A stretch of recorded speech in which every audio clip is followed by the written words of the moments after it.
Welcome to number 23 of About the Cards podcast, live tonight on YouTube, as always, with my hosts, Stephen Loeffler at Jungle Springs, Ben Wilson at our trading cards, and I'm Tim Shep. We're at Big Shep 79.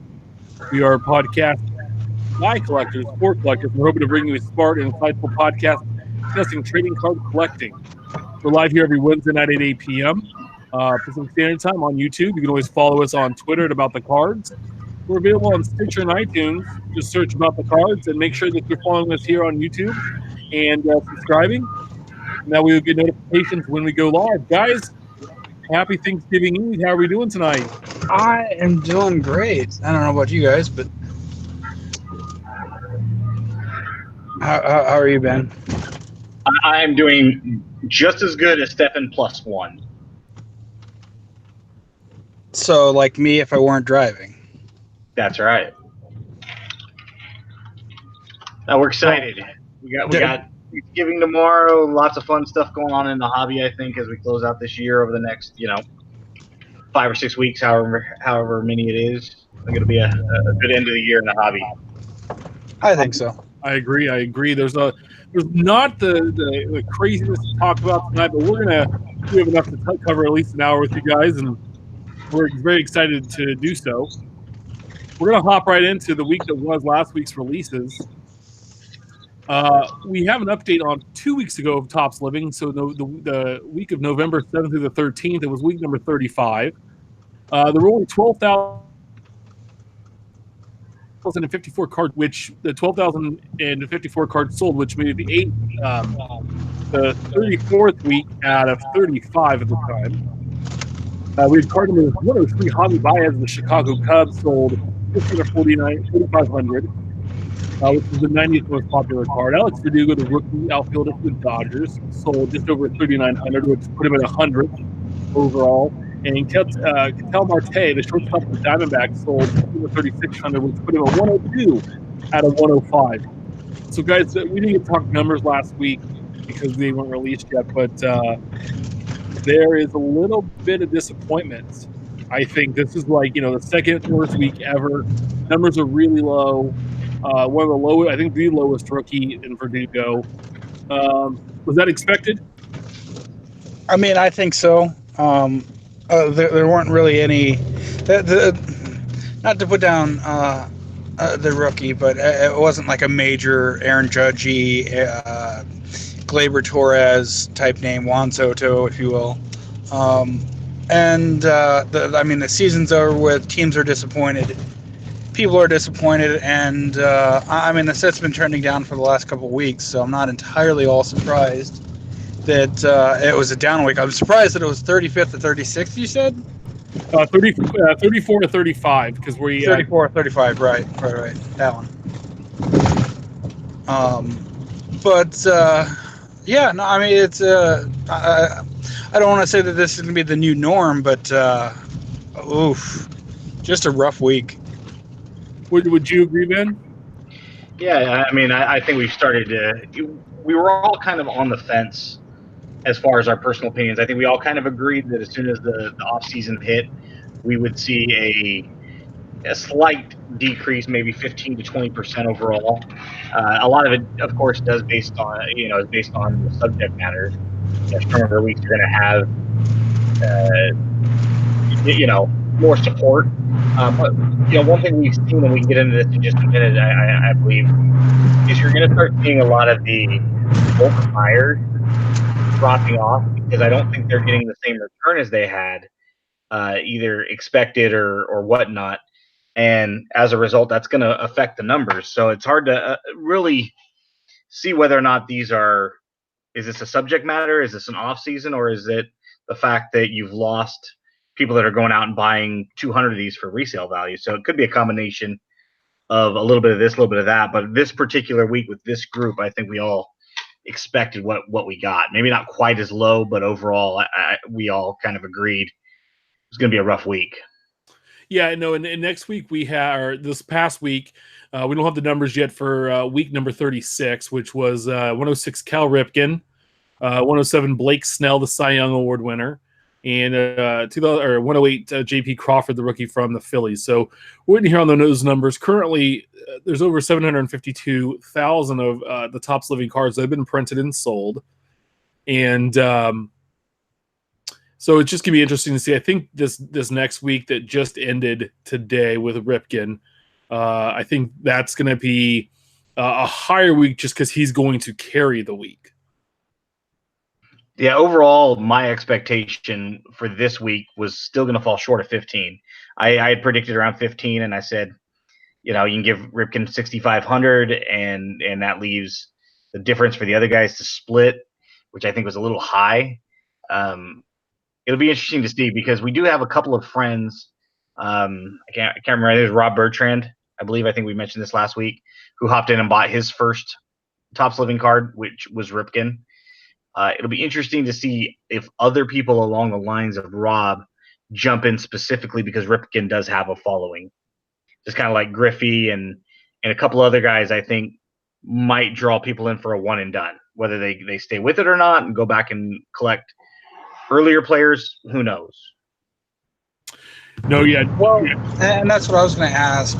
Did you guys see with the offseason, did you see them doing a all Legends week and all Rookies week to try to spurn that, or do you think they're just going to keep the same formula that they currently have? One of this, one of that, one of that. I think they're going to probably have to lay off the rookies a bit just because we're starting to run thin on rookies from this class. But I have a feeling that we're going to see like maybe 2 current players and a retired player every week going forward during the offseason.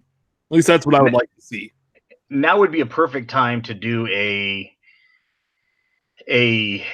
let's throw a couple of names out there. Maybe Stan Musial, kind of a next tier superstar from years past, along with maybe for their birthday week. Yeah, like a Tim Raines or a Dale Murphy, a legend within that 70s, 80s, even 90s era, a guy who was revered, and then you do. A current, maybe older star, and I know they've used Beltre already, but maybe a Miguel Cabrera. If you did a Musial, Dale Murphy, and Cabrera, who's not going to buy 1, 2, or 3 of those? I mean, you're going to get a lot of support. Now would be a good time to start factoring in some of those fan favorites. I know they've done Bo Jackson, but he would be a perfect one for this offseason where you're going to grab Deion Sanders might be an interesting one. Just get, maybe Mark Fidrich. I don't know if they would ever consider somebody along those lines, but, Spaceman Bill Lee, fun guys. Julio Franco, everybody tried to replicate Julio Franco's batting stance, Yeah, I love that. I think you're right. I think that's really neat. So yeah, who knows exactly what they were planning on this? I really hope that at the end of the day they use this to get away from the status quo a little bit and start giving us different looks that we haven't seen yet. Yeah. I don't know if an all team week, which has been suggested by a few people throughout the last few weeks and months, would be a good idea because that's really going to, I think, limit your market. But now would be a good time to, throw out a Jimmy Fox or a Cy Young or some of yesteryear's Johnson. Yeah, Walter Johnson. But then you have to mix it with somebody that's a little bit more collectible from today. The last maybe 3 or 4 decades. Again, 70s, 80s, 90s, and then you get another aging star. The Pujols, and I know they've done him, but again, you get somebody that's maybe on the tail end of a career who at one point in their career was extremely collectible in the hobby. So like Albert Pujols. Yeah, Pujols, the Cabreras, the Verlanders, guys like that are on that back 9 of their career, but still have a strong enough name. And if you couple 3 guys like that week in, week out for the next 6, 8, 12 weeks, there's plenty of guys. I think it's going to carry this into spring training. Yep. And then also too, last week, as we move forward here, we had 2018-19 Panini Certified Basketball, 2018 Topps Gallery Baseball, and then 2018-19 Panini Flawless Collegiate Basketball was released. So Moving into hot off the presses, this week's new releases. We got a little early gift today from Topps. They announced real early today, with I think almost 2 hours to go in this week's Topps Living. This current week's Topps Living, November 21st through the 27th. Week 36, we had card 109, Nolan Arenado, third baseman of the Colorado Rockies. He's our fourth Rocky. Card 110, Clint Frazier, outfielder, New York Yankees. He's a rookie. He's the 8th Yankee, and I think their third rookie. And then 2011, card number 211. Or I'm sorry, 111. Good Lord, enjoying that the beverages tonight. 111, Andrew Haney, pitcher, Los Angeles Angels. He's our third Angel. Andrew Haney. Again, this is the Evan Gaddis of the week. Yeah, a lot of who's on that list, and nothing against the Yankees. And yeah, sure, you kind of have to get in the Clint Frazier rookie, but how much is too much? I mean, well, that's the thing is, you saw with Austin Meadows. The Yankees just made a big trade, trading Sheffield to the Seattle Mariners for James Paxton. If they miss out on any of these guys like Dallas Keuchel, J.A. Happ, if they don't bring him back, if they miss out on Patrick Corbin, then they're probably going to trade somebody like Clint Frazier for who's a Chris Archer type. Somebody that has 2 or 3 more years of controllable, ARB years on them. So I highly doubt Clint Frazier breaks camp next year in the Yankees organization. I can honestly see them moving him, especially if they go out and get Bryce Harper. If they expect Bryce Harper to be in that outfield, they're not going to need Frazier anymore. So real quick, Harper will not be a Yankee just based on their facial hair rule. Yep, you're right. Ben trying to start that hot press, the hot stove. No, I'm just thinking, if you brought in a Harper, if you brought in if you fail to get one of the big free agent, they're going to trade Frazier. He's going to be gone. And so maybe Topps is trying to sneak him in. Not that there's a reason to necessarily, but he also was in every Topps product as a rookie. I mean, he was in Series 1. He was supposed to be a key piece of that offense, and just he wasn't that guy this year that they thought. So, yeah, I seem to remember getting a numbered to 50 auto from, mind you, not Topps, but Elite Extra Edition from like 2013, 2014. So, yeah, when he was with the Indians. But at a certain point, and I get, yeah, sure, he's probably going to get traded, and yeah, sure, you have to get him in now before he does. If he does get traded, if Ben's not just talking out his, well, you know what.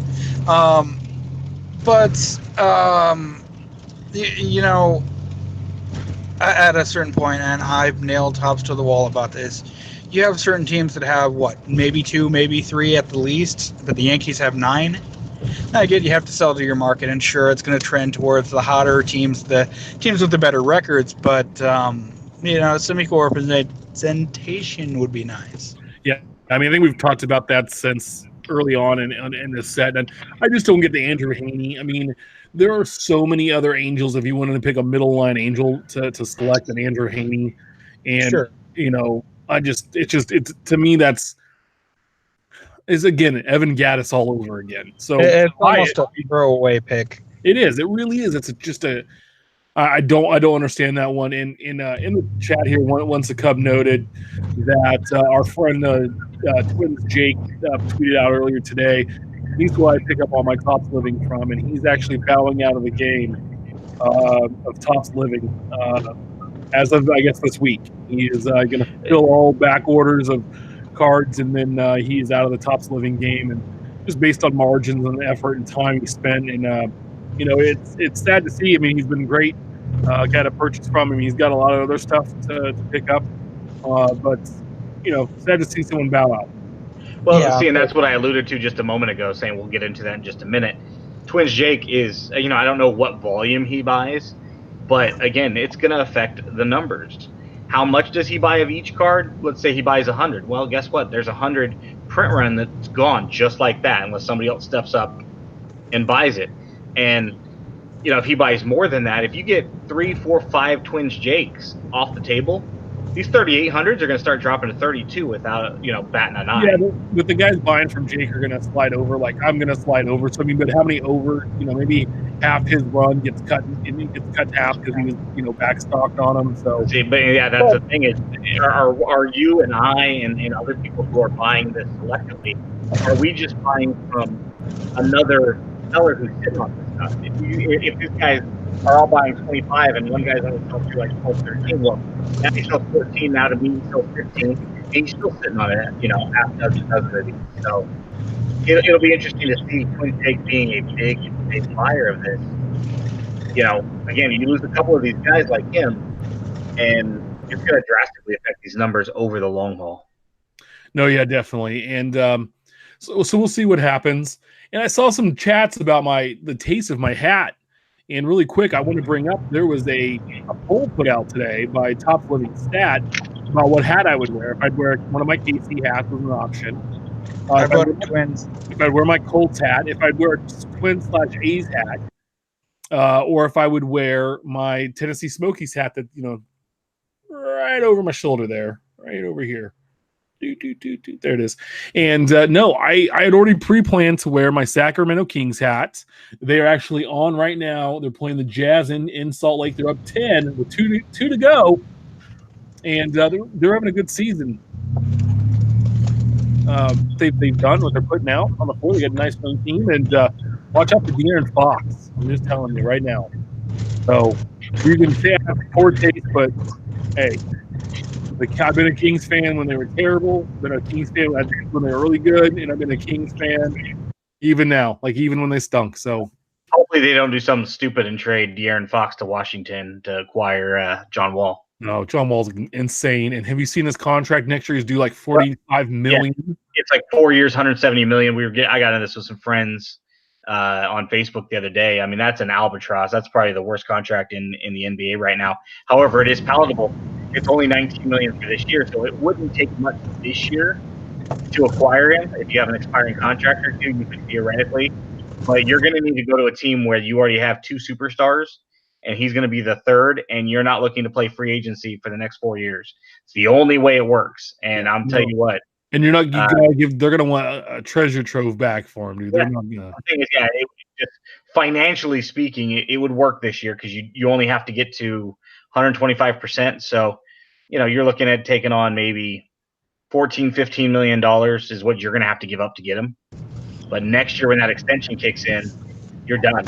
You're not going to have any free agency money anytime soon. Is it one of those that it's almost up for debate whether it's the worst in all 4 sports? Well, I mean, let me rephrase it, in all 3 sports, because hockey players don't get paid anywhere near what the other 3 leagues get paid. And then you can say really the only 2 sports, because most of the NFL ones are structured to be able to get out of them with, limited dead money over time. Sure. Really, it's just baseball. I was reading an article today about the new guys who are on the ballot this year for the first time in the Hall of Fame, and then talking about Vernon Wells, who at one time could have potentially been, on a Hall of Fame path or maybe Hall of, really good. And then horrible contracts. the season after he signs that contract, it was just like, oh boy, Right. I mean, we could talk about bad contracts all day long. Albert Pujols and so many others. Cabrera's extension. Sure. All right. So 2018-19 Panini Prism Basketball popped out today. It's going anywhere from $200 to $250 a box. The prices have really gone crazy on this, as they always does. You're going to get 12 packs per box. You're getting 12 cards per pack. You're going to pull 2 autos. You're going to get 22 Prism cards. There was also first off the line available. We believe we talked about that last week, direct from Panini. There's 300 base card set, and there's 20 plus parallels. If you count the first off the line, 20 parallels. So if you're building this rainbow, good luck to you. That's ridiculous. I know that there's one silver per box, and those are like the most collectible rookie. If you're going to buy a base rookie, are the Prism Silvers, and there's one per box. It's not always a rookie; it could be a vet. Again, there's 2 autograph sets, there's 2 mem sets, and 10 inserts. So it's not super bloated. It's just with the parallels. But again, people love the parallels in this set. So that's out there. We also have 2018 Panini Playoff Football released today, $94 a box. You're getting 12 packs per box, 8 cards per pack, 2 autographs, 2 mem, 12 rookie cards, and 4 parallels.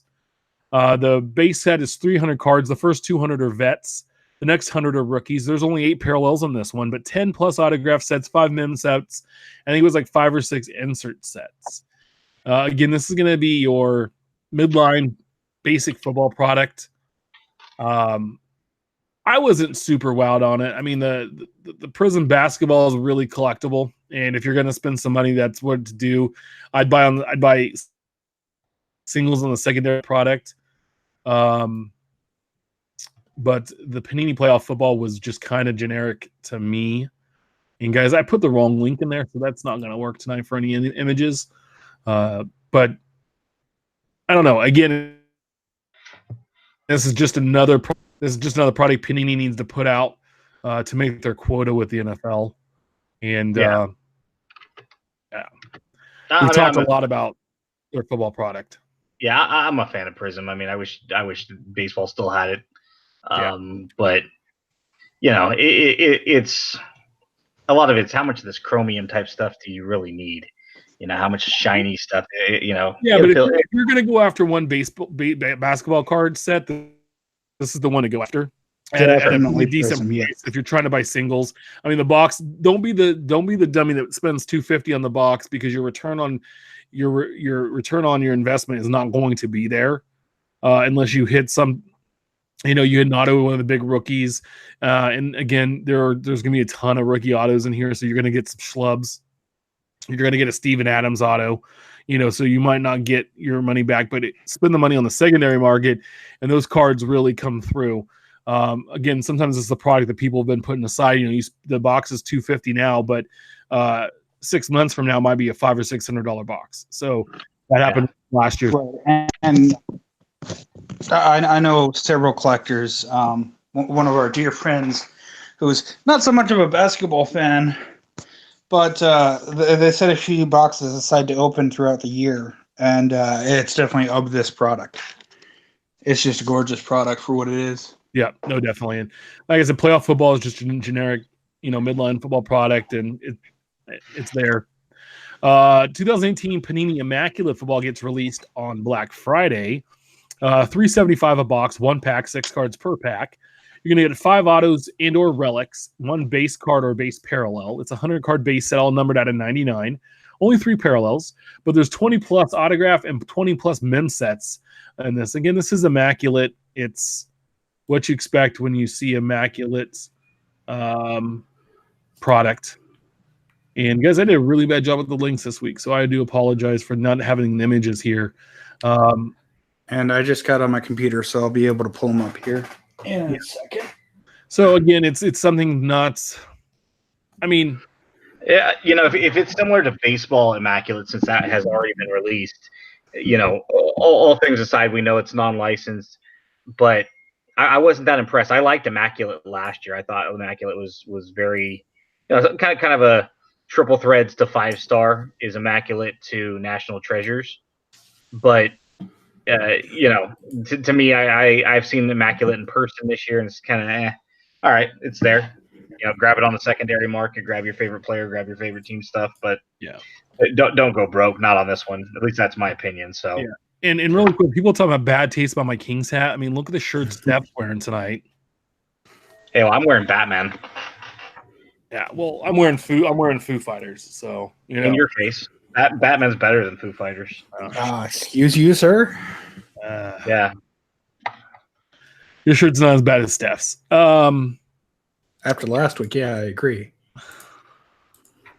My favorite thing, and then this is why I saved it for last, this Friday comes out. 2018 Top Stranger Things Hobby, $70 a box, 24 pack, 7 cards per pack. You're going to get 2 hits in the box. And what I mean by that is going to be an autograph, relic, and or sketch cards are going to be available. There's a 100-card base set, and it's sharp. It's got that nice 80s feel and look. 4 parallel sets. There's only 2 autograph, a couple of mem sets, sketch cards. There's some inserts. It is, if you look back and you've seen like the Goonies cards, or you've seen the old Star Wars cards that were from the 70s, it's the same thing. It's that old look and feel, just like the show. I'm excited. I want to buy a box or two and open it up hopefully next week. Go and order some. And we're going to talk about online purchasing here later tonight. That's correct. This shirt is hideous. Thanks, Matt. That is a hideous shirt. I like that. I'd be talking about I have an opinion, but you're wrong. But yeah, so I know Ben's already purchased a box, and he's excited about it. Where did it go? You're not at all? Where did it go? I didn't buy a box. Oh, you didn't end up buying a box? No. No. No Christmas spoilers. Sorry. Yeah. No, I've considered it, but I have not bought a box. Oh, I gotcha. Yeah. Yeah, that's what we talked about. And I'm thinking about buying a box or two. Hey, look at that. The Kings defeat the Jazz 119-110. Yes. Sacramento Kings. You know, the Kings are an interesting team. I know they're going to live that Doncic versus Bagley for the rest of their And I'm ever. All right with Bagley. But yeah, that team. I mean, if they can, Dave Yeager.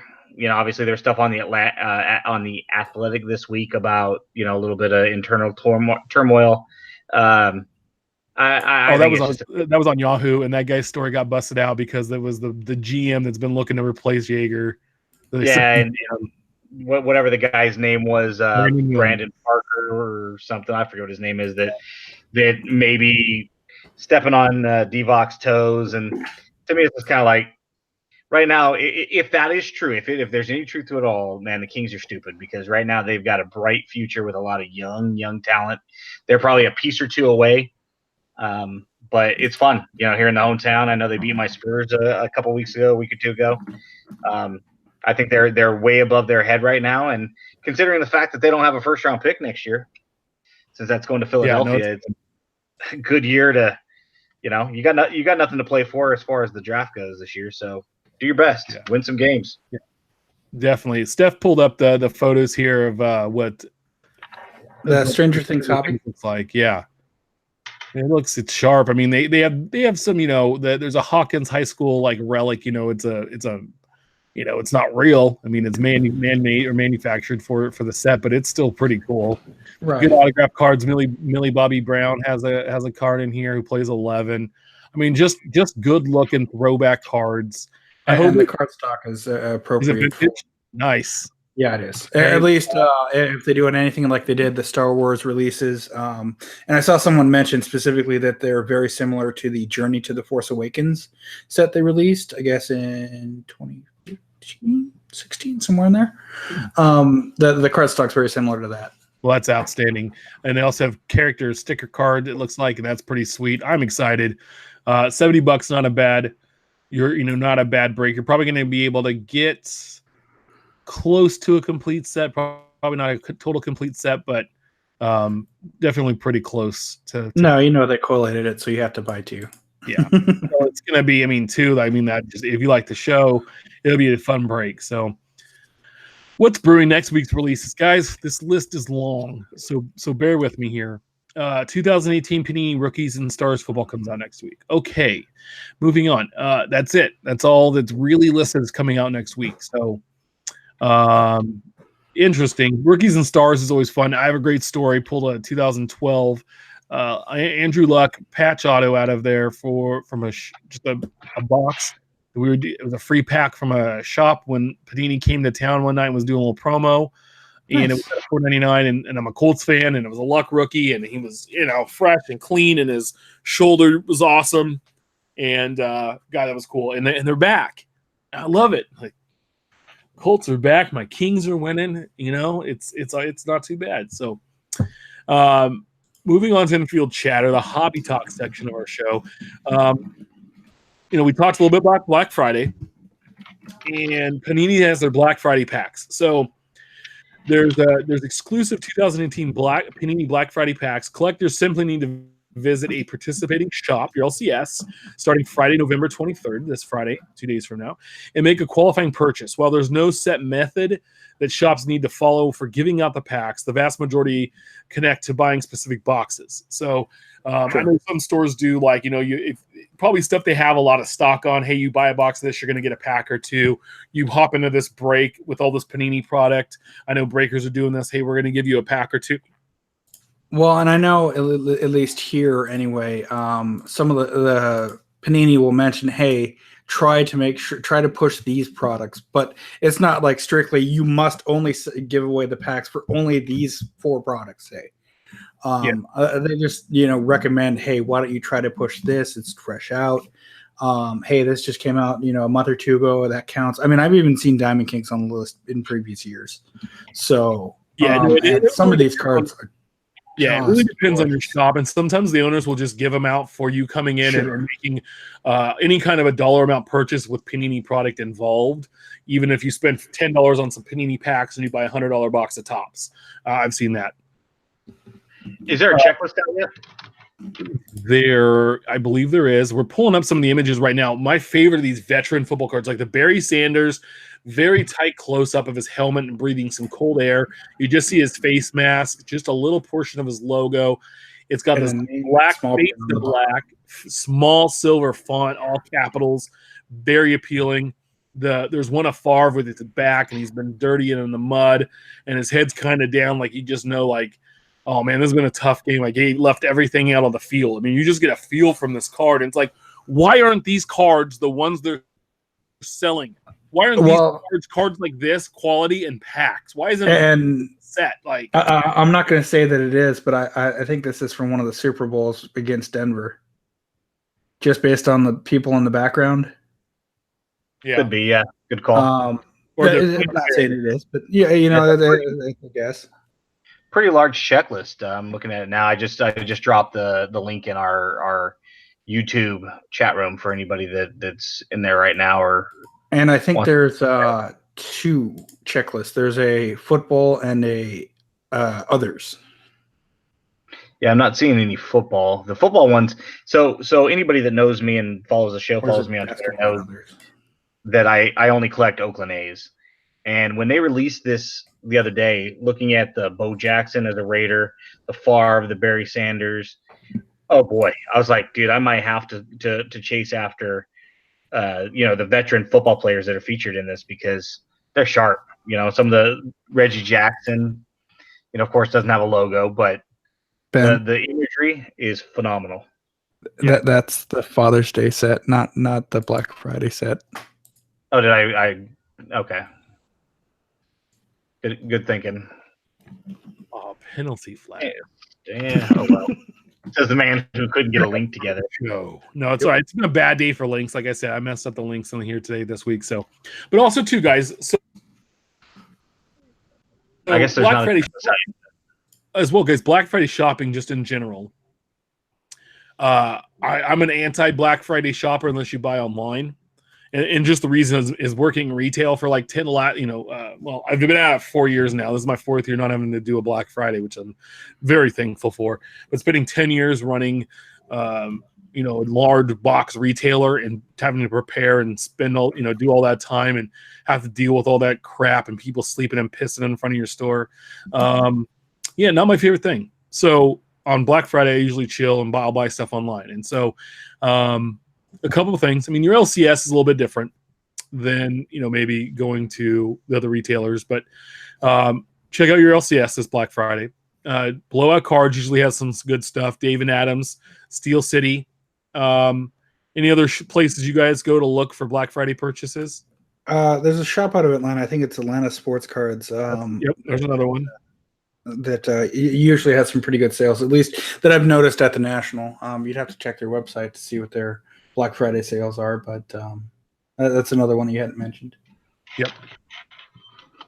Been any places I know that when you're mostly hunting down A's cards. I know that ComC, they always run some ridiculous sales now. They let the guys selling on their site Right. Promotions. I'm running a promotion on for my cards there. I just got an email about that. I need to set up my shop again. Yeah. No, I mean, you mentioned that the major players blow out Dave and Adams. Because my needs are very specific. In fact, right now my want list for 2018 sits at exactly 3 cards at the moment before anything for the Black Friday release comes out, and Bowman Draft is coming out. I think there's still about 3 or 4 different releases till the end of the year for me particularly. But yeah, there's not going to be anything that I'm going to want as far as boxes and stuff goes. So, if that's your thing and you want to get some really good deals, I'm sure Blowout's probably going to have some smoking deals. Does it as well. include that card right there? Yeah, that bow in the bat over his knee. Yeah, both bows because they got the Raider one too. So those will be fun chase cards. But not a big fan of the football, the young players. The rookies. There's a Reggie. But go ahead. No, I was saying, if remember Cyber Monday's right around the corner too. So if you don't catch anything for Black Friday at these online retailers, definitely take a look and see what you can get on Monday. Shop Saturday. That's right. Yeah, and I'm not going to the LCS because I'm not braving Black Friday traffic to go out and there's just nothing there for me. Yeah, I'm not a basketball fan, but some of these cards just make me want to pick them up individually. They remind me of 95 Upper Deck football. Sure. Because they didn't have a border and they just had like the team name. It was a full bleed card and had the team name and the player's name at the bottom, and it had awesome imagery. And this is what this set reminds me of. I'm pulling up an image of that here. Yeah. If this stuff ends up on sport lots at some point, I'm sure some of it will. I don't know how much. I'll definitely be a player on some. That Lakers card is pretty badass considering I'm a Spurs fan and cannot stand the Lakers. Right. I would still love to own that card if it was part of a set because it's just sweet looking. So for anybody who's listening and doesn't have the ability to see the imagery or hasn't seen it, definitely hop on and Google the images, go to Panini or Beckett or wherever and take a look because, like I said, this is a set that made me a believer in wanting to pick it up, and this is not my cup of tea, and this does not fit into my PC. So anytime I can get outside of that, it's impressive. Yeah. Oh, it's great. I just really, this is always a fun time of year because like I was a couple years ago on Black Friday, I did pick up a 2015 Topps football complete set for like $12. And Gurley, Gordon, Winston, Mariota, they're all in that set. Now here's the 95 Upper Deck. If you get away from the rookies and you see like a base card like John Elway, one of those guys, you'll see the difference in what I'm talking about here with this set.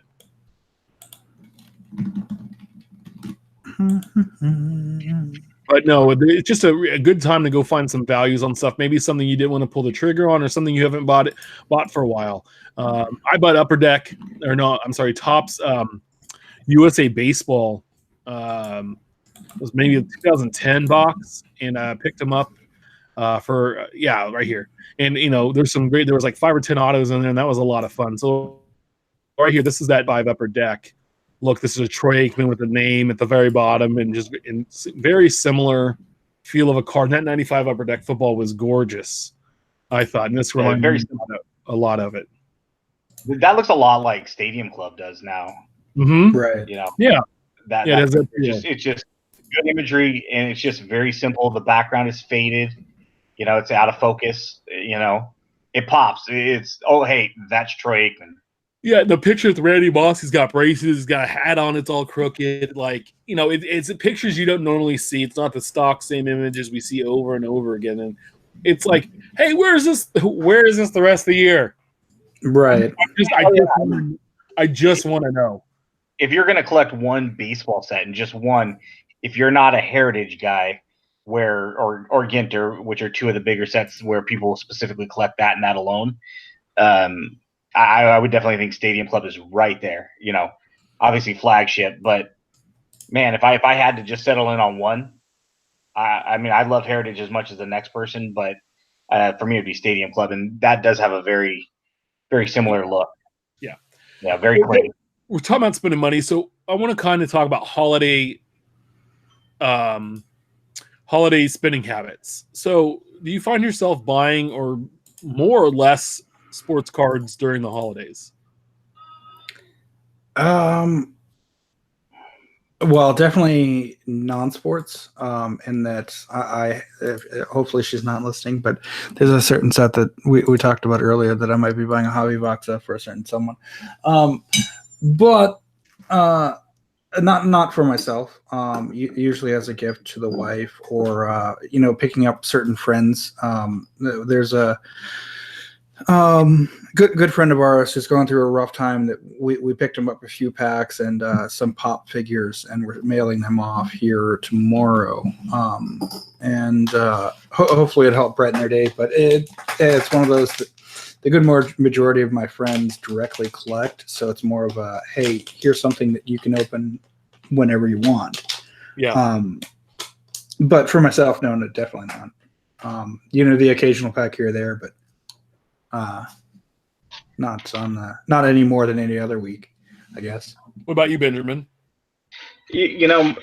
For me, again, based on how I choose to collect and my specific PC, my spending habits are always driven by what's released.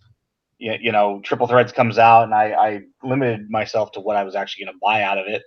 But then they had the Maguire in the base, so now I got to buy all the parallels, and then you have this Topps Holiday and Bowman Holiday that came out. So Gallery, all the stuff dropped at once, so I still have to gobble all of it up.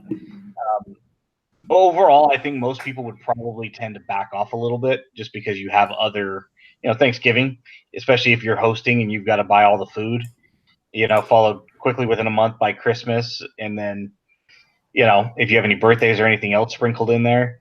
But that was also a good excuse on Black Friday, Cyber Monday to go out and buy a box or something for yourself, for your kids, or a spouse. So, I know my wife's going to end up buying me a lot of stuff that I need on my want list, some of the older vintage stuff, because that's what I want for Christmas. So am I buying it? Technically I am, because it's coming out of a joint checkbook. But, it's one of those things. I think overall, most people probably would cut back some, because you do have other expenses to be concerned about this time of year. No, yeah, me, and that's the same thing. I mean, I probably pull back a little bit more, and recently I sent out a tweet earlier today. I just kind of want to cover this while you're here. I kind of pulled back from the hobby the last few weeks. As you guys know, I missed an episode a couple weeks back, and just over the last month, man, a lot of things going on. Nothing traumatic, so nothing like that. Just things with me. Just kind of dealing with life, I guess, dealing with some anxiety issues and stuff. And so I found myself just avoiding Twitter, avoiding eBay, things of my normal habits. Missed the show because I wasn't feeling great, and doing a lot better now. And, really excited to be here with these guys. And I just kind of found myself pulling back a little bit. And always in the holidays, I do, because I want to spend that, buying stuff for my wife, who I appreciate every day, but making sure that, that she has we have an exciting Christmas. And I'm always going to throw her a set. Usually that's how I do. I'll throw a vintage set that I'm looking at. 1 year for my birthday, she picked up a 78 Topps complete set for me. It's wonderful condition. And, we usually throw a price point on what we're looking to spend, and I'll send her a couple eBay links and let her know, and hopefully it comes through. But yeah, I always kind of find myself spending a little bit less at this point. And what are some great gift ideas? If you have a collector in the family, what is a good holiday gift that you would recommend? Because you when you were a kid and stuff, they always had those packages or whatever that they would put together in the the mail order catalogs, like J.C. Penney's or Sears always had stuff like that, and they would have some kind of random packs. But what's something, if somebody came to you and said, hey, I know you collect, and my son or my daughter or my nephew or my uncle collect, what's something I could spend $25 to $50 on for them for a holiday gift? So, I mean, there's the obvious random, and it's actually one of the things that helped get me into the hobby. The 10, 20 pack repack boxes from the stores. Those are kind of a fun break. Not so much in that, well, you're guaranteeing them nothing. Yeah, sure. A lot of it's going to be from 1988, 1989, 1992, wherever. However, it's still kind of fun to open packs regardless. That's an option. And then one of the other ones that I was going to mention was the factory sets. I know that they've pushed them now so that they're out earlier, but being able to either open and page a factory set or being able to put it on a shelf and say, yeah, I got this in 2018 as a gift from whomever. From grandma, yeah. Or, for a kid, my dad got this for me in 1991. My grandparents got me in Christmas of '90. I got the complete '90 top set, and I organized it 1 through 792, and then I organized it one time by team, and then one time I organized it alphabetically. And I think I reorganized that thing like 3 times. Now it's in a binder, all numerical, on my shelf. But no, I played with that set like all over the place. I mean, I always was really good with my cards. But that's a good idea. I would say blasters too. Or even the $10 boxes, the hanger packs, those are always really good because you can't search them. They're right. $10. They're great stocking stuff. Or my wife usually puts 1 or 2 of those in my stocking. I tell her anything baseball that's in that $10 box. If you went to Walmart and had $30 to spend, you buy a pack of Topps Gallery, you buy, Flagship if they still have that hanging around, whatever they have, like you said, hanger, maybe a couple of individual packs, a hodgepodge of stuff. Chrome update. Because what's fun about it is, who knows if you get anything good, and who really cares? It's just kind of the fun of. I'll tell you one of the best gifts I ever got. Now my big gift in 1989 was 1989 Topps featuring Jose Canseco of all people on the front of the box. For me, that was pretty awesome because it had one of my guys. Yeah. That was the big gift that Santa Claus left. My dad every year would do. Our big gift would be inside the fireplace, and it's like Santa left that as he was going back up the chimney, and I could see something that looked like a box of baseball cards, which is pretty cool. Now, the coolest thing he ever did for me was like the old Apple boxes that hold all the reams of paper. He wrapped one of those for me, and so I unwrap it. You take off the lid of the box, and there's probably 50 packages in there, and it was all like the old KBs and Woolworths. So he individually wrapped all of those, and that way I was able to open throughout the day all these different things, and everything was baseball cards. Oh, that's awesome. Like sets, or he bought like a box of 1989 or 1990, I forget what year it was, Topps, and he put like 3 packs in an individual pack. So even though you knew that, this is probably 3 more packs, it's still something to unwrap and anticipate. And I thought that was really cool of him. It took forever. Yeah. Oh, I bet you took forever to wrap.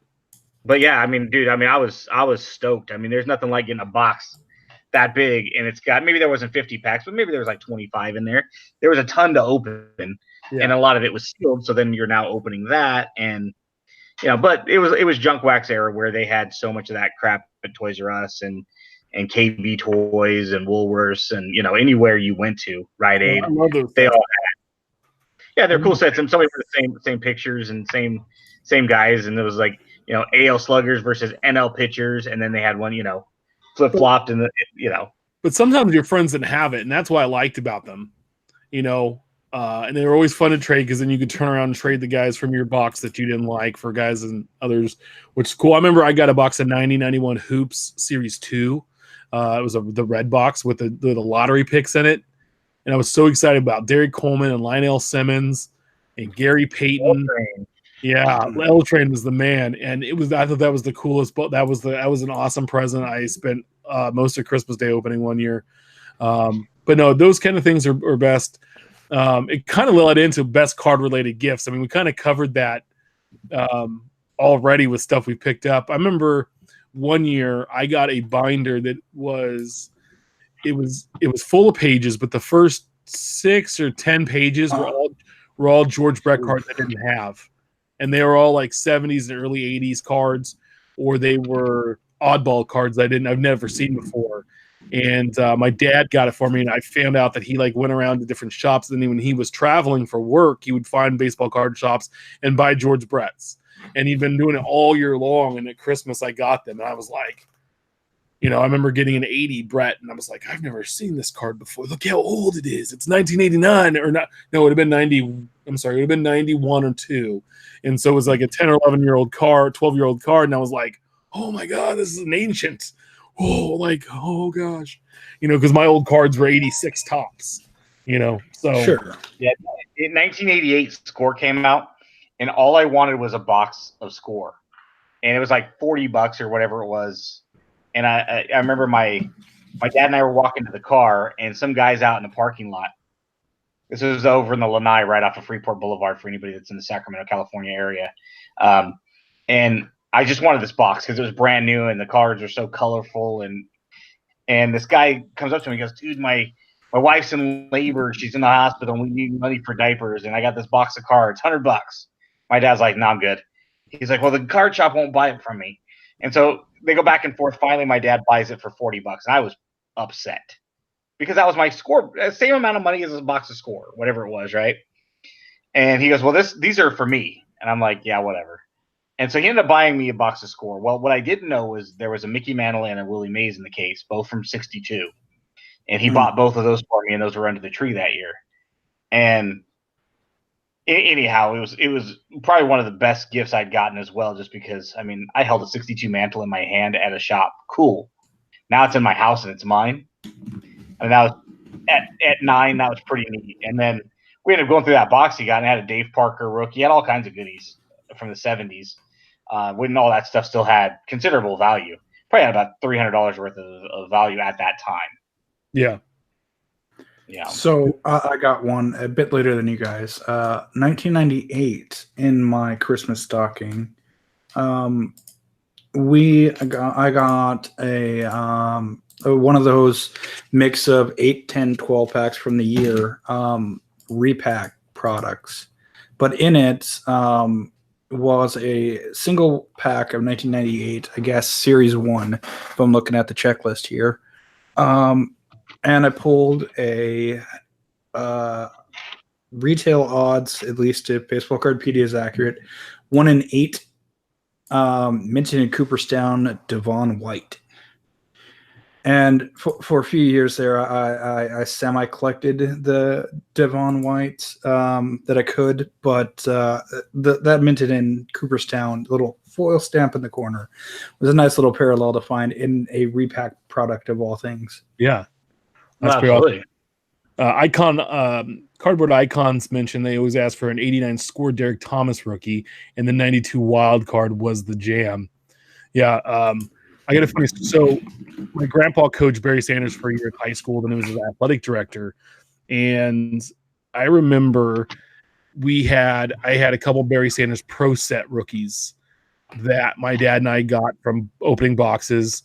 And then Tops Traded was the one, and I wanted a Score, an 89 Score Barry Sanders rookie. And, that's always been a lot more higher to our card. Back then, it was pretty big dollar card. It's come down now, and I have a couple, but I always wanted one. And never got it as a kid, but my grandpa bought it for my cousin, and I wanted to murder them all for Christmas one year. And my dad just explained to me, like, his dad wasn't in the picture and all these things, and my grandpa was, and so I kind of had to learn at a young age that one, shit's not fair, okay, Right. and two, be thankful for what you do have, because others might not. And learning that lesson at 11 or 12 was a little tough, but I picked up 5 or 6 now 89 Score Sanders cards, so I'm okay. The therapy's helped. Yeah.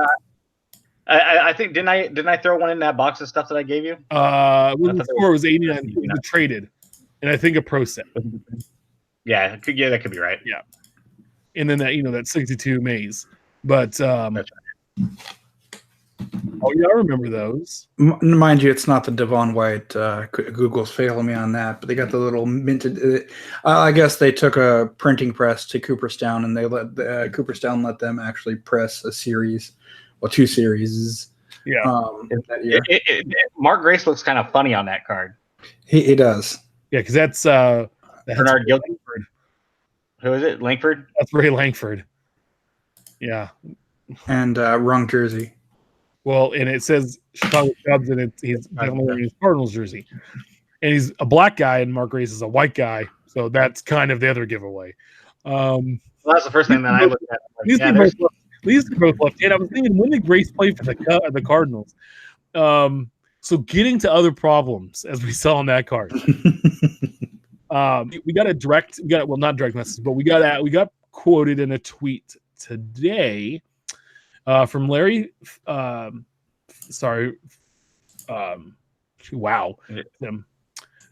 Fast Sour, right? At Silver JP2. So Larry tweeted out this. Wow, just got off the phone with Beckett Grading Department. I have to send this card, and the card's a Topps Otani Chrome Orange Refractor Auto, back because you guys put the wrong label on it. You wouldn't offer me free return shipping and insurance once reslabbed. Awesome. I get to pay for it all again. This is just poor customer service. Tweet 2. On top of that, I originally paid for the uber expensive 2-day service, and now they're telling me it will be at least a 10 business day turnaround to reslab. Money well spent. Yeah, right. Tweet 3. Makes even worse, it was supposed to be a black label BGS 10, which according to their pop report, only 2 Otani cards have ever gotten this grade. And it was it said Carter Keyboom on it. Right, instead of Otani. And he said he's talked to Jared, I think, Fickner or something to that effect. I think his name. He used to do the Beckett radio podcast back in the day. And he's talked Derek Ficken. That's who his name is. Derek Ficken. He said he's talked to him previously, but now he's out of town until next week. But I'm boggled by this. This is the second week in a row we've talked about Beckett. Now, the last week we don't know for sure if that's really what they put because we showed that you could hack and make it say what you wanted.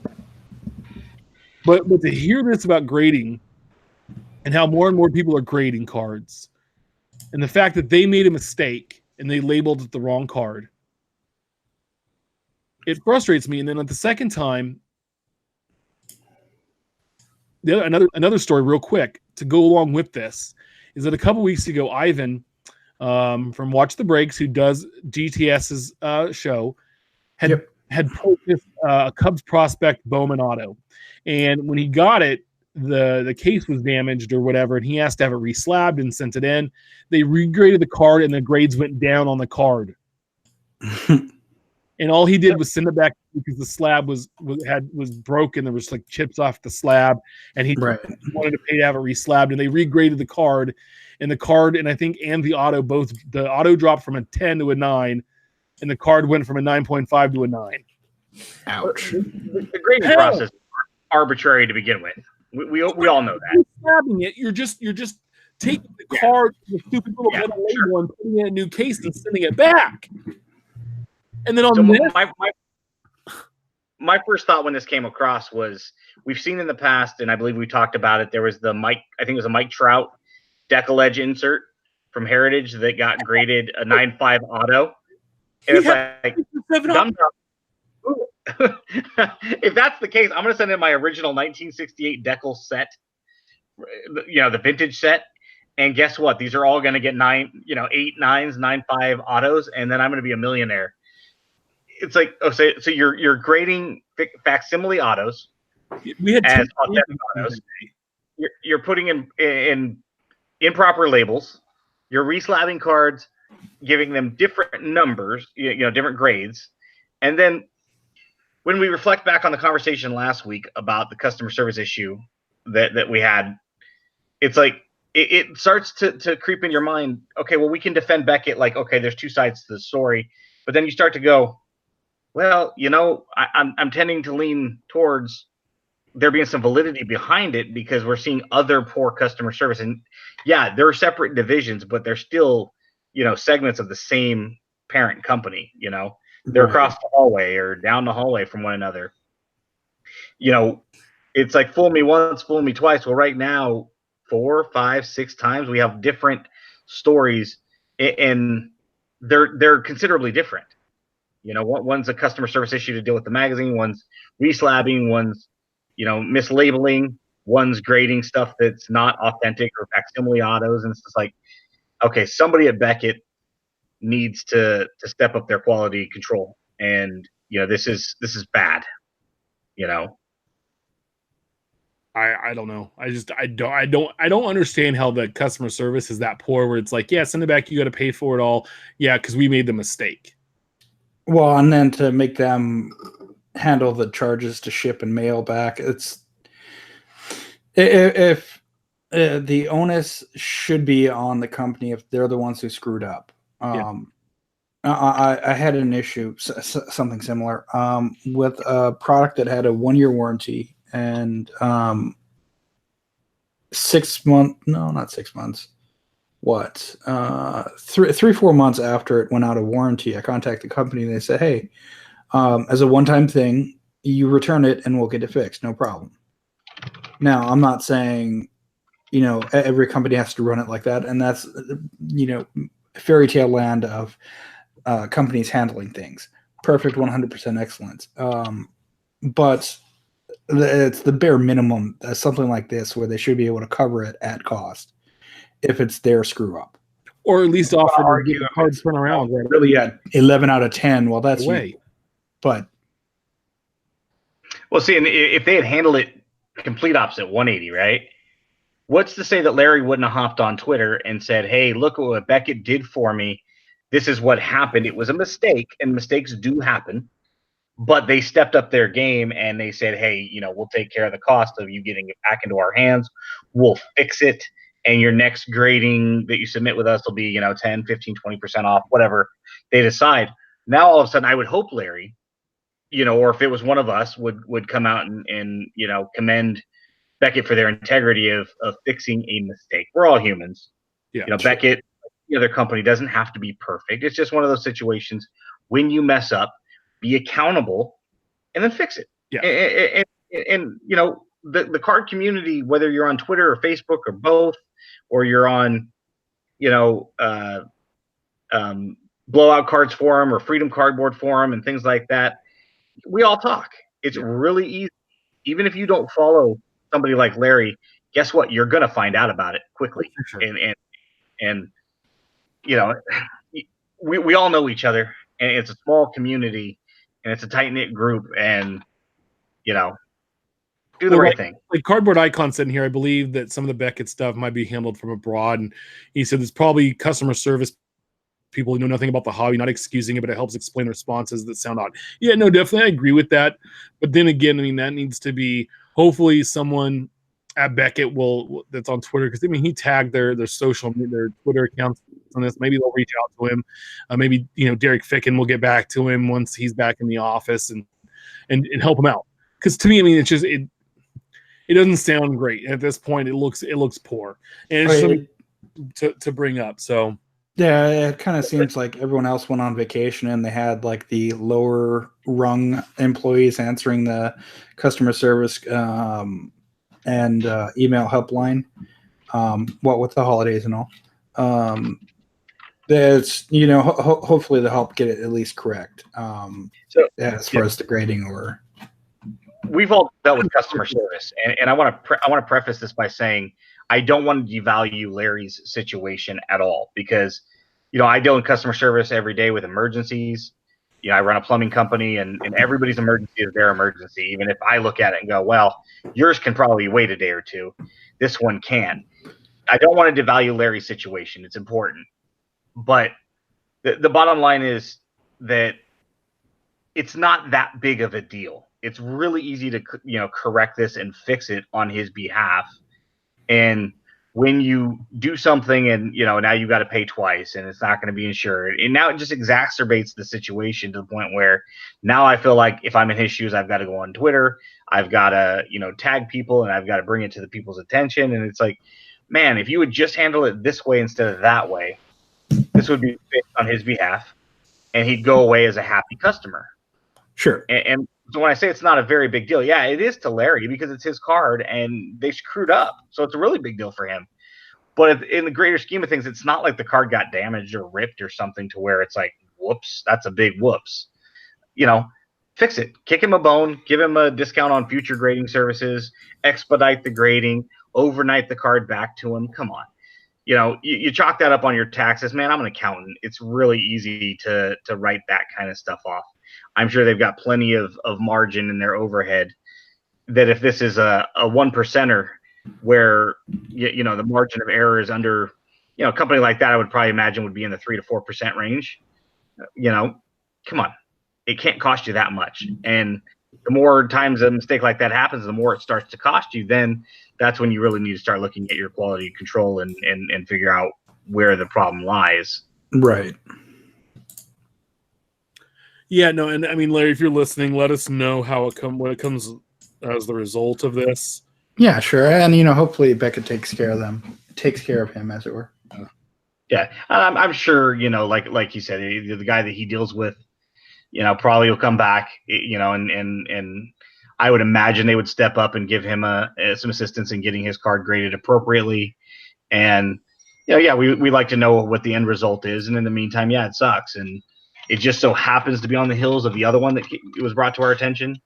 So now it starts to look like a trend and not, an outlier, an anomaly that, is kind of like, wow, that's kind of interesting. It's like starting to raise our eyebrows, so to speak.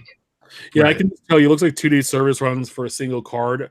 1 to 50 cards submitted, it's $40 a piece. So that's not cheap. Yeah. I mean, and that's the thing is, we don't grade cards, the three of us. And part of the reason that, at least in my case, is like, well, why would I spend $40 to grade a card when I didn't spend that $40 on other cards? I like to buy graded cards for like $6 or $7 because I knew it cost them a few dollars to grade it. Yep. Yeah, no, that's a good way to pick up graded cards.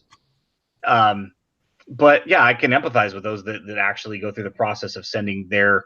It's hard. That's my card. What happens if it gets lost in the mail or gets damaged and it costs to grade it and something like this happens? I mean, we've all been a victim of the wrong card got sent. I've had that happen where I bought an A's card and I ended up getting a Vladimir Guerrero auto from Bowman Chrome in the mail in place of a Matt Olson or a Chad Pinder auto. And it's like, wow, well, I can just keep this and go buy the other one. But that's not fair to the guy who bought it, and that's not fair to the seller who sold it. It was just a mix-up, and I reached out to the seller, and he's like, thank you for letting me know. Send it back to me, and then I'll have the other guy send it back to me. And then he ended up kicking me my entire – I ended up getting my card for free at the end of the day. Wow. But, we've all had that issue happen, or something gets delivered to the wrong mailbox. That happened to me a week ago with a Mark McGuire auto. Luckily, my neighbor was, delivered it to me, which was nice. But, yeah, it's a big deal, And we all, feel bad for Larry that he has to go through this. Hopefully he gets fixed in a timely manner and he's not out any money any more than he had already planned to invest, I should say. Yeah, no, definitely. I mean, this is a good segue into what we are thankful for in the hobby. Thanksgiving is tomorrow, and got the turkey brining I'm excited about. Steph, what are you currently thankful for in the hobby? Well, at least me and Ben talked a little bit about friendships in the hobby prior to the start of the show. And that's what I'm most thankful for. I have a few DM groups with a close-knit circle of friends, different connections that were made as far as how we all know each other. And this is why I love going to the Nationals, actually getting to see these people in person, greeting them. And not even so much about it, hey, I brought some stuff for you. But, being able to interact with them outside of just Twitter and saying, hey, how's it going? How are things? You get to know them a little bit closer. It's almost like when you actually see or chat with them, it's almost like getting to see a long-lost friend. Right. Or an old high school friend that you haven't seen in a few years or haven't heard from in a few years. Not so much with Twitter because, well, everything's pretty instant. You kind of hear from each other frequently, but still, it's that sense of camaraderie that is nice this time of year. And that's definitely what I'm most thankful for. I definitely can agree with that. So Ben, what are you most thankful for in the hobby? I'll try to keep this fairly short. You know, okay, you guys The need people a couple have it minutes. blocked. No. You know, I consider the two of you guys my best friends, and I met Stefan through Twitter. Tim and I have mentioned in the past that we met locally, but we became closer because of our interactions through Twitter. You know, it's really amazing that there's so many good people out there, and we could, you know, Ryan Cracknell and Eric at those back pages and Crack and Wax, you know, Topher, and I mean, we could go on and on and on. But what I love so much, beyond just the interaction, and I want to throw a shout out to 5 people who just like within the last day or two, like reached out to me and said, "Hey, I got something for you." It's really cool when you're sitting there and you open up Twitter and somebody's like, "Hey, I have something that I know you would want. I have it, or I found it locally," and their first thought was, "Ben would want that, or Ben might need that." And to me, that's really special. You know, it warms my heart. We always talk about our friend Tanner Jones, how anytime a Conseco card had been pulled, you know, on Facebook, everybody is like wants to be first to tag him. And our friend Ben Aguirre at Cardboard Icons has sent me, you know, I've got a 1999 Plumbers Union, which is a very, very hard set to find. He had sent me that a couple weeks ago. We're going to exchange some packages here this week. His son's getting into collecting, so I want to send him out a care package. You know, our friend Chris Torres, which you can find at CRT_sports cards. I just made a purchase with him this week for some archive snapshots, and he sent me a bunch of extra stuff as well for my PC. I'd be much better friends with him if he wasn't a Mariners fan, but you know, not everybody's perfect.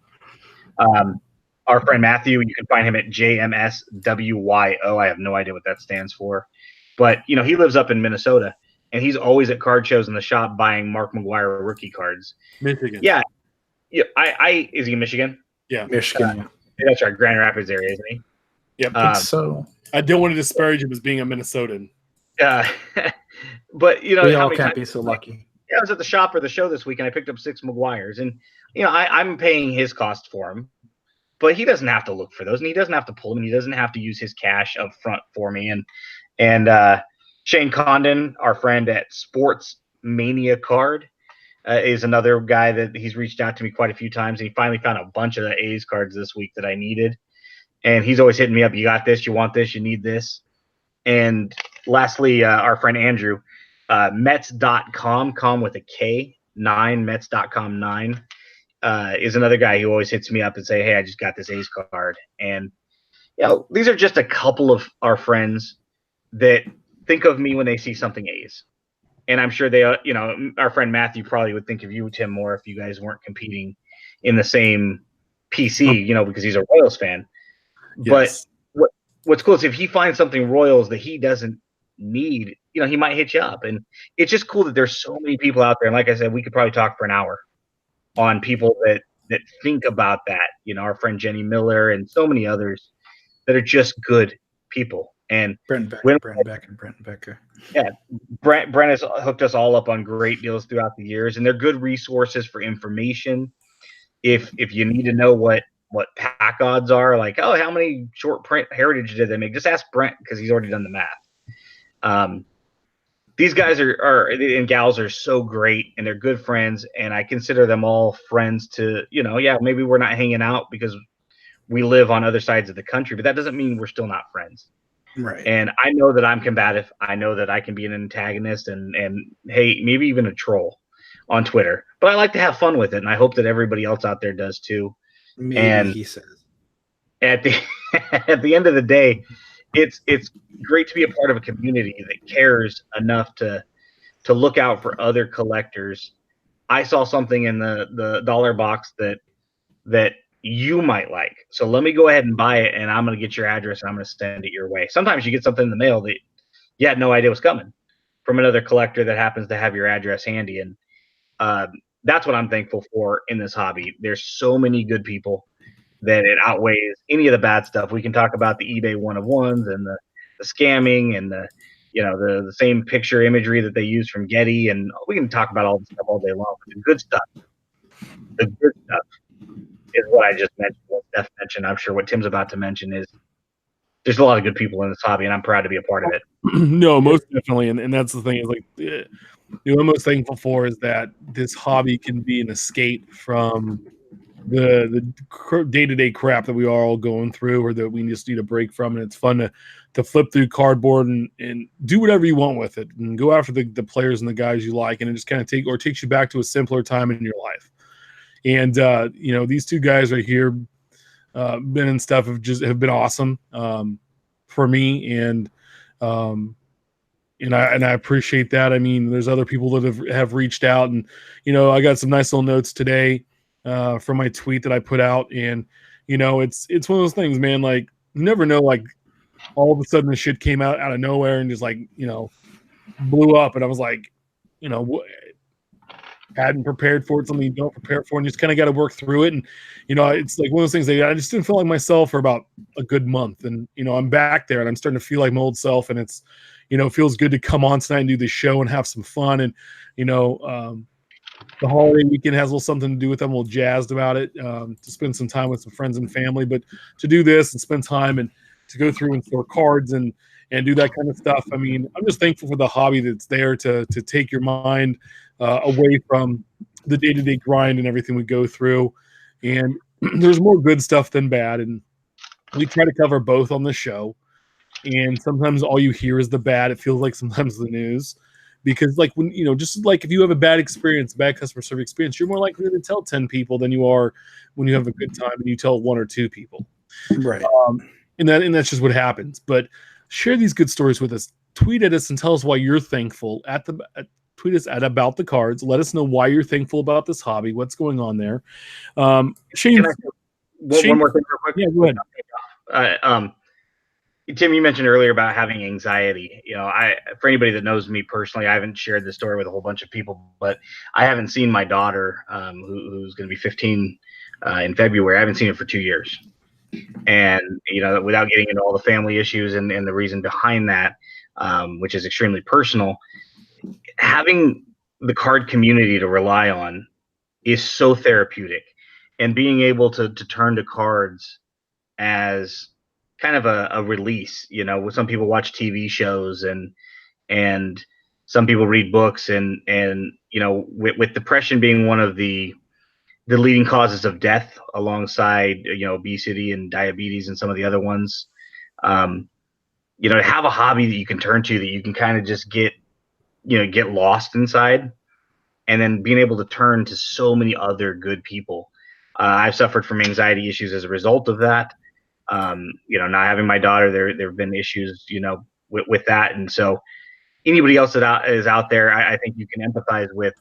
Sometimes you just want to get away from the realities of life. And there's unfortunately people that turn to drugs and alcohol and things.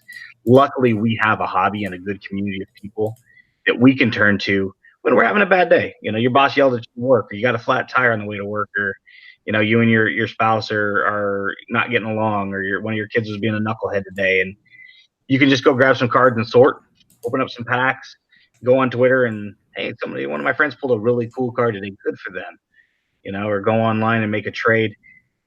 That's another thing that I'm thankful for is, the community and the hobby have helped dig me out of some very dark personal times. And, Sure. It's nice to have something that we can all rely on and enjoy together. That's the cool thing, is we all have PCs. Awesome. But I feel like I have a Royals PC through you, and I get to enjoy your Royals cards through you, or your Twins cards. And that's what's really, really fun to me, is being able to enjoy everybody's PC, even though it's not stuff that I have at home. Yeah. What about my PC, Ben? I love your PC. I love everything about you, Stefan. Of course. And also too, on top of this, we got Sportsmania card. Shane C reached out to us, and he's got a buddy at Jake 1725 that's starting a charity called At More Than Men. It's for foster care and orphans. All the money is going straight to the charity. And he has entrustedhouston.org is the site. And they look like they're selling. I'm pulling it up here so I can take a look. You can donate, volunteer, or get support from this. And they are, all of the money is going just to the charity. So he wanted us to bring some attention to that. So definitely something to check out. Again, at Jake1725 or at More Than Mem. They both the Twitter handles there, and then the site is entrustedhouston.org. And just something to look at. Also, too, if you saw Aaron Rodgers' tweets today, he's donating. He's put out a video, 2-minute video. He's donating $1 million of his own to the fire victims here in Northern California to help them get on their feet. And State Farm is giving $1 for every retweet of that video up to $1 million. You got to think of there has to been some State Farm insurees up there that lost everything, and so they're losing a lot of money out that way as well. But they're willing to donate up to $1 million, so $2 million to these fire victims. Where I think we've lost over 80 people in this fire, with over 600 people missing still. Almost 10,000 homes were destroyed.